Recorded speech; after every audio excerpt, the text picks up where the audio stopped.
मैं doctor Jyoti Kumari, assistant professor PG department of Sanskrit, Rajendra college, Jayaprakash विश्वविद्यालय, छपरा। आज मैं आप लोग के सामने संस्कृत साहित्य का इतिहास, महत्ता एवं विस्तार इसका तीसरा भाग लेके आई हूँ। पूर्व के भागों में मैंने बताया कि संस्कृत साहित्य का स्वरूप क्या है और इसका विस्तार क्या है, जिसमें मैंने आपको वैदिक एवं लौकिक साहित्य ये दो विभाजन बताया था। उसके बाद इसके विस्तार को समझने के लिए मैंने इसे वैदिक लौकिक साहित्य, उसके बाद अनुदित साहित्य और वर्तमान जो युग है, कंप्यूटर का जो युग है, उसमें संस्कृत साहित्य का क्या विस्तार है, उस पर मैंने चर्चा की थी। और उसी में मैंने बताया कि क्या इसकी प्राचीनता क्या है, और कुछ बिंदुओं को लेकर मैं आगे बढ़ रही हूँ, जिसमें सबसे पहले मैंने आपको बताया कि प्राचीनता इसकी, यह कितना हमारा जो संस्कृत साहित्य कितना प्राचीन है, इसके विषय में मैंने आपको विस्तार से बतलाया था। और बाल गंगाधर तिलक की जो ज्योतिषीय गणना है, उस आधार पर और कई विद्वानों के रिसर्च शोध के आधार पर हम ये कह सकते हैं कि संस्कृत साहित्य जो है वो ऋग्वैदिक काल से हम मान सकते हैं, और ये लगभग 8000 वर्ष पूर्व का है। तो इस तरह से हम कह सकते हैं कि इसकी विस्तार हम आरंभ से देखेंगे तो यह अपने आप में अत्यंत प्राचीनतम साहित्य है। और उसी को आगे बढ़ाते हुए मैं अभी दूसरे पॉइंट को, जो दूसरी बिंदु है, उसको मैं बताना चाहूँगी, जिसमें सबसे पहले मैंने प्राचीनता पर चर्चा की। उसके बाद इस भाग में उसके सर्वांगीण स्वरूप को बताने जा रही हूँ। सर्वांगीण स्वरूप कहने का अर्थ क्या है कि संस्कृत साहित्य का स्वरूप जो है वो बिल्कुल हम उसको छोटा नहीं मान सकते हैं। इसका स्वरूप जो है अपने आप में विहंगम है। सभी क्षेत्र और सभी अंगों का में इसका अपना अधिकार है, इस संस्कृत साहित्य का। और संस्कृत साहित्य के बिना हम कुछ यह समझ पाएँ कि हमारी प्राचीन संस्कृति, हमारे प्राचीन ज्ञान विज्ञान, हमारा जो गणित है या अंतरिक्ष विज्ञान है, परमाणु सिद्धांत है, ये सभी हम कैसे समझ पाएंगे। इसलिए संस्कृत साहित्य को उस परिप्रेक्ष्य में समझना होगा कि यह केवल साहित्य शब्द एवं अर्थ का सम्मिलन तो है ही, और केवल ऐसा नहीं कि नाट्य, काव्य, संगीत, कला यही एकमात्र क्षेत्र संस्कृत साहित्य से जुड़े हुए हैं, ऐसी भी बात नहीं है। बल्कि हम जैसे कह सकते हैं कि ज्ञान का जो संचित कोश है वह साहित्य है। तो साहित्य संचित कोश को अगर हम देखें तो साहित्य के अंतर्गत व्याकरण, गणित, ज्योतिष, विज्ञान, धर्म, दर्शन, कोश, भाषा, चिकित्सा, संगीत, कला आदि सभी क्षेत्र आ जाते हैं। और इसके व्यापक स्वरूप को हम समझ सकते हैं कि संस्कृत साहित्य की जो भी ओरिजिनल जो ग्रंथ हैं, जो मौलिक ग्रंथ हैं, वो सभी क्या है, संस्कृत में है। चाहे वो व्याकरण हो, गणित हो, ज्योतिष हो, विज्ञान हो, धर्म, दर्शन, कोश, भाषा, चिकित्सा, संगीत, कला, यानी सभी क्षेत्रों में इस भाषा की अपनी उपादेयता है। और इस भाषा के बिना हम भारतीय संस्कृति को समझ ही नहीं सकते हैं। इसलिए कहा गया है कि भारतीय संस्कृति ही संस्कृत आश्रया। और इसी को आगे बढ़ाते हुए मैं बताना चाहूँगी कि इसमें कुछ महत्वपूर्ण साहित्य है जिसका यहाँ मैंने वर्णन दिया है। एक विवरण यहाँ पे मिलता है। पहला, जैसे मैंने कहा, व्याकरण। तो व्याकरण क्या है? तो तो व्याक्रियन्ते व्युत्पाद्यन्ते शब्दः अनेनिति व्याकरणम, जहाँ पर प्रत्यय, प्रकृति, विभाग और व्युत्पत्ति मूलक जो व्याख्या की जाती है, वह जो सार्थक शब्दों का जो समूह होता है वह सभी व्याकरण के अंतर्गत आते हैं। और पाणिनि ने अष्टाध्यायी देकर विश्व साहित्य में एक अद्भुत योगदान दिया है, क्योंकि व्याकरण का इतना परिमार्जक और सूत्रबद्ध शैली और वैज्ञानिक स्वरूप किसी अन्य साहित्य या भाषा में नहीं दिखती है, जितना कि पाणिनि ने प्रत्येक शब्द के लिए, प्रत्येक शब्द विस्तार को समझने के लिए अलग अलग सूत्रवत शैली में उसकी व्युत्पत्ति मूलक व्याख्या की है। और इसमें सबसे बड़ी बात है कि नए नए जो शब्द हैं उसका भी हम प्रयोग संस्कृत साहित्य में व्युत्पत्ति के साथ बड़े ही आसानी ढंग से कर सकते हैं। इसलिए ये माना गया है कि यह जो संस्कृत है अपने आप में एक वैज्ञानिक भाषा है। और उसके बाद आते हैं गणित। गणित शास्त्र में भास्कराचार्य का नाम आप लोगों ने सुना होगा, जिन्होंने वैदिक मैथ जिन्होंने बतलाया कि किस तरह से वैदिक गणित के द्वारा हम बड़े बड़े अंकों का समाकलन और उसका गुणन आदि कितनी आसानी से कर सकते हैं, ये आचार्य भास्कर ने वैदिक गणित में बताया है। अगला जो है छंद शास्त्र, ये सभी सर्वांगीण स्वरूप है, यानी संस्कृत साहित्य में ये कुछ प्रतिनिधि जो आचार्य हैं उसका मैंने केवल जिक्र किया है। ऐसे तो रचनाएं, इन क्षेत्र में कई रचनाएं हैं जिसको आप विस्तार से पढ़ सकते हैं। छंद शास्त्र, छंद क्या है, जैसे रोचते रुचिकरः पद्यः इति छंदः, जो हमें लयबद्ध और रुचिकर जो वाणी होती है वह छंद है। और छंद में क्या, जैसे श्लोक है जिसकी गेयता, उसकी भाव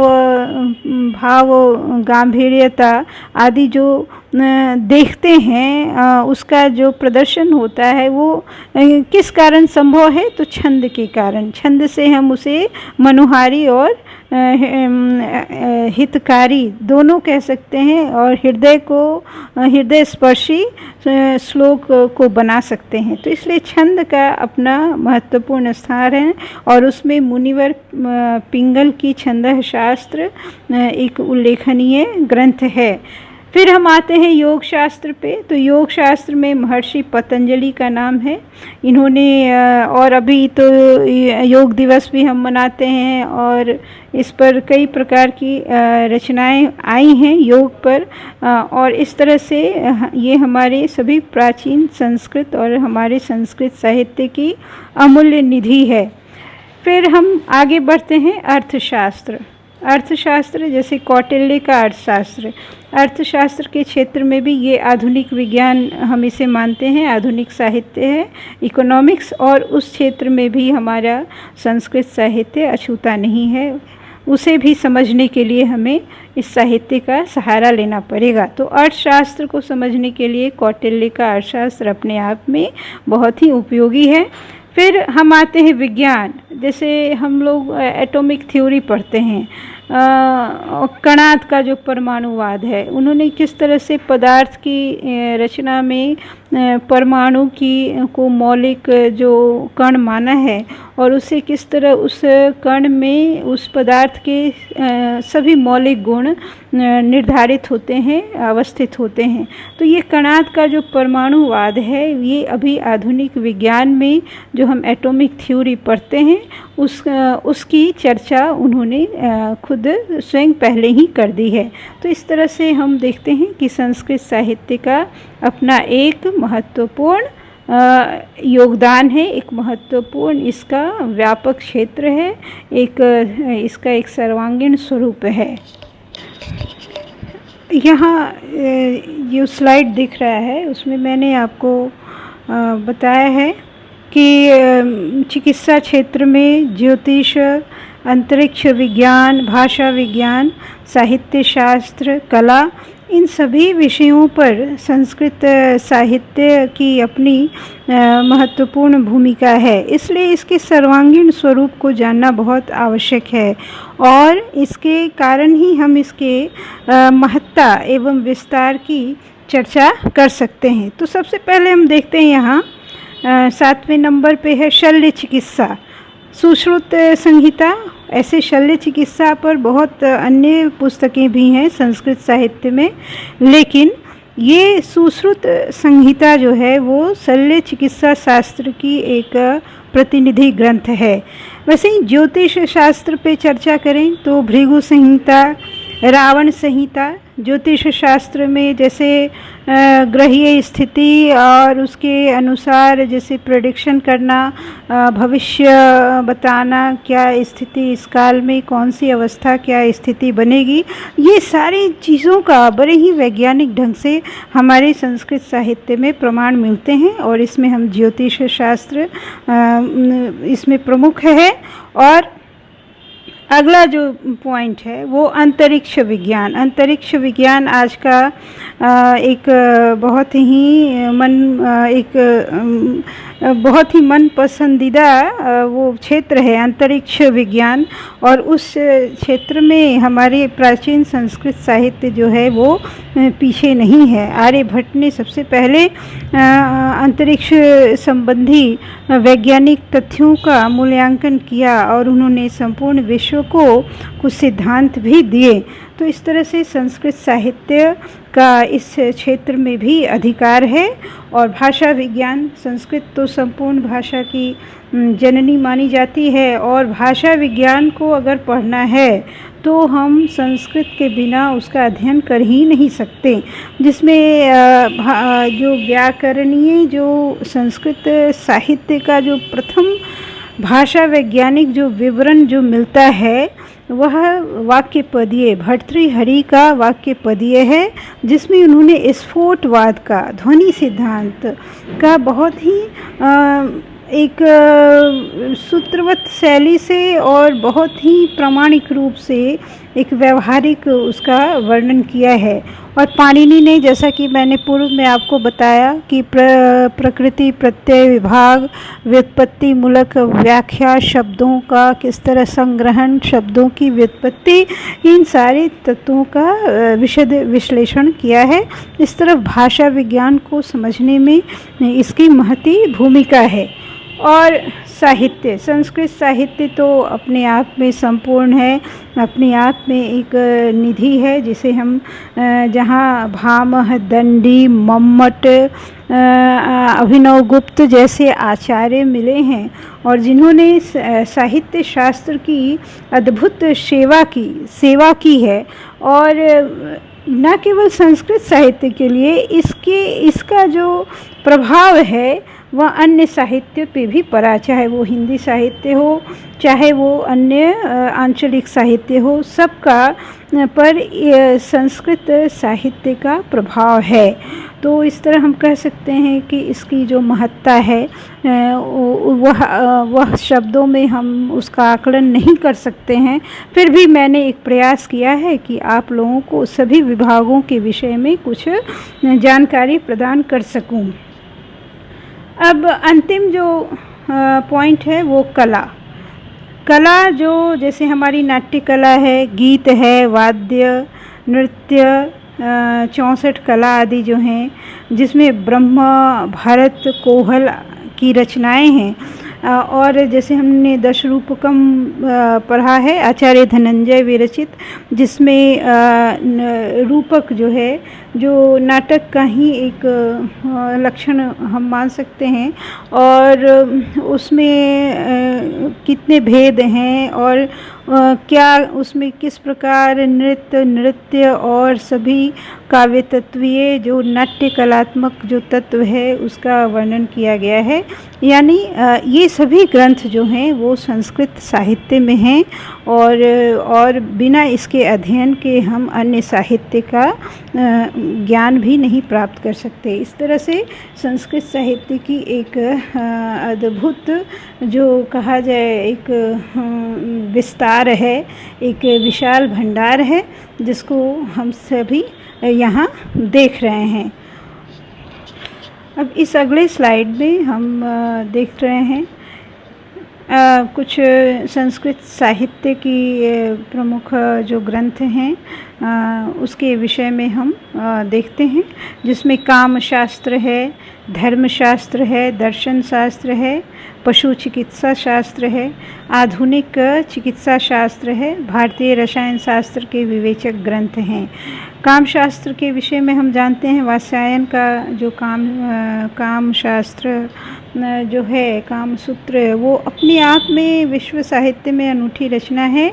और धर्मशास्त्र याज्ञवल्क्य, जैमिनी, मनु, जिन्होंने आचरण संबंधी क्या सही है क्या गलत है और इन आचार व्यवहार इन सभी का ज्ञान जिन्होंने दिया है। और दर्शन शास्त्र जिसमें हम जो मोक्ष शास्त्र है, जिसमें व्यास, कपिल, अक्षपाद, शंकर आदि आते हैं, ये संस्कृत साहित्य के अमूल्य निधि हैं। पशु चिकित्सा के क्षेत्र में भी है, ऐसा नहीं है कि केवल दर्शन और धर्म, काम या भाषा विज्ञान इसी क्षेत्र में है। पशु चिकित्सा में भी देखिए शालिहोत्र का नाम आता है। आधुनिक चिकित्सा शास्त्र, आधुनिक जैसे पंचनिदानम जो गंगाधर कविराज की रचना है, ये भी हैं। और भारतीय रसायन शास्त्र के विवेचक ग्रंथ जो हैं वो रस जल निधि विश्वेश्वर पांडे की ये कृति है। तो ये सभी जो है इस संस्कृत साहित्य के जो उत्कृष्ट परंपरा ग्रंथ है, जो इसकी महत्ता और विस्तार को सही रूप से आकलित करता है। तो यहाँ पे मैंने आपको एक सूची प्रदान की है, जिसमें संस्कृत साहित्य शास्त्र के महत्ता और उसकी गहनता को आसानी से समझ सकते हैं। और इसे आप सभी ध्यान से इसको आप याद कर सकते हैं, ताकि इसको समझने में आपको ज़्यादा आसानी लगे। तो इस तरह से मैंने इस स्लाइड में आपको दिखलाया। अब तक जितने स्लाइड आए हैं उसमें मैंने आपको सारे संस्कृत साहित्य के सर्वांगीण स्वरूप को बतलाया है। जो ज्ञान का जो संचित कोश है और ज्ञान के जो कितने अंग हैं, सभी अंगों में संस्कृत साहित्य की जो अपनी विशालता है वो अपने आप में अपूर्व है, अद्भुत है। और इस तरह से हम इस साहित्य, इस भाषा, इस संस्कृत के बिना कुछ हम बहुत अधिक मौलिक परिकल्पना कर पाए, ऐसा संभव नहीं है। तो इस तरह से मैंने यहाँ महत्ता और विस्तार बतलाया है।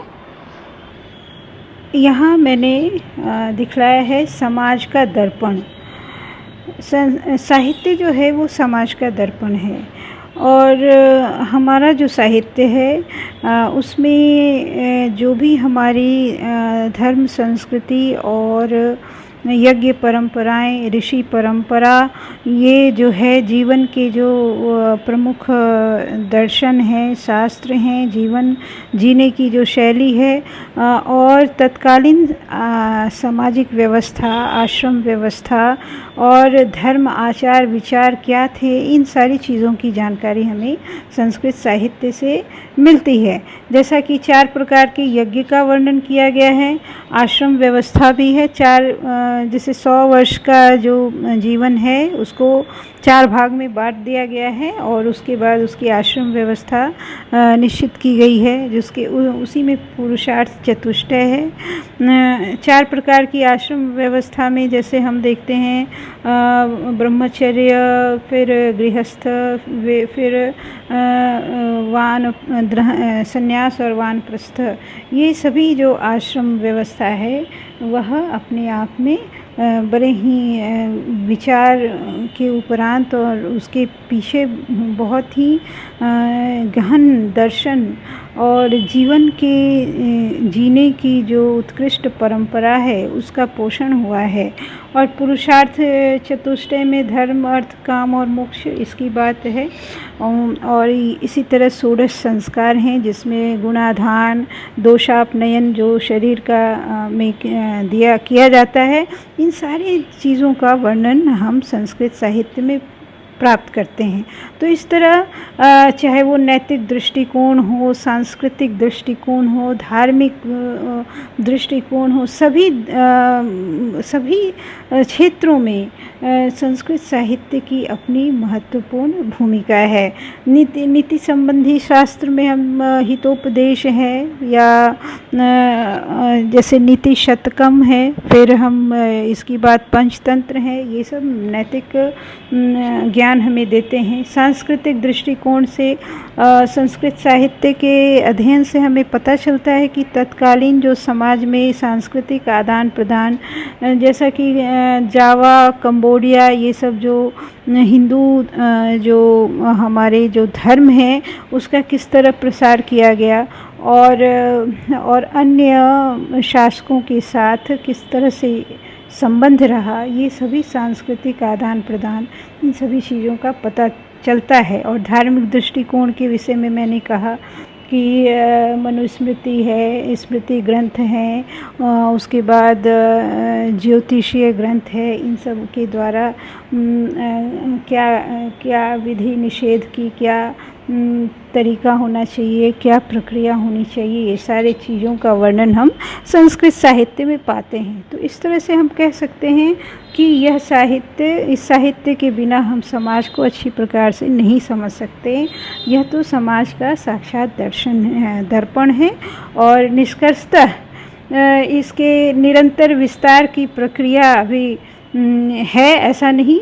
ये आधुनिक परिप्रेक्ष्य में भी, जैसा कि हम देखते हैं कि कम्युनिकेटिव और फंक्शनल संस्कृत एक विहंगम दृष्टि डालते हैं। जैसे वेद हुआ, ब्राह्मण है, ब्राह्मण के बाद आरण्यक, उपनिषद, फिर सूत्र साहित्य आता है, रामायण, महाभारत, ये लौकिक साहित्य का यहाँ आरंभ होता है, पुराण, फिर अनंतर काव्य, नाटक, गद्य, पद्य, कथा, आख्यायिका, स्मृति, तंत्र, उपन्यास जो एक बिल्कुल नई विधा है, जिसमें अंबिका दत्त व्यास की जो रचना है शिवराज विजय, संस्कृत साहित्य का इसको हम प्रथम उपन्यास मानते हैं।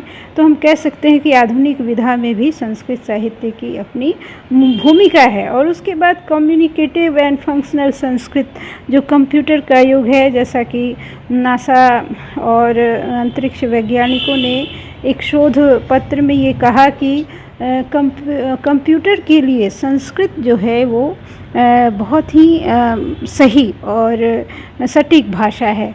तो इस परिप्रेक्ष्य में भी हमारे साहित्य में कुछ नवीन प्रयोग हो रहे हैं और उसी का एक स्वरूप है कम्युनिकेटिव एंड फंक्शनल संस्कृत।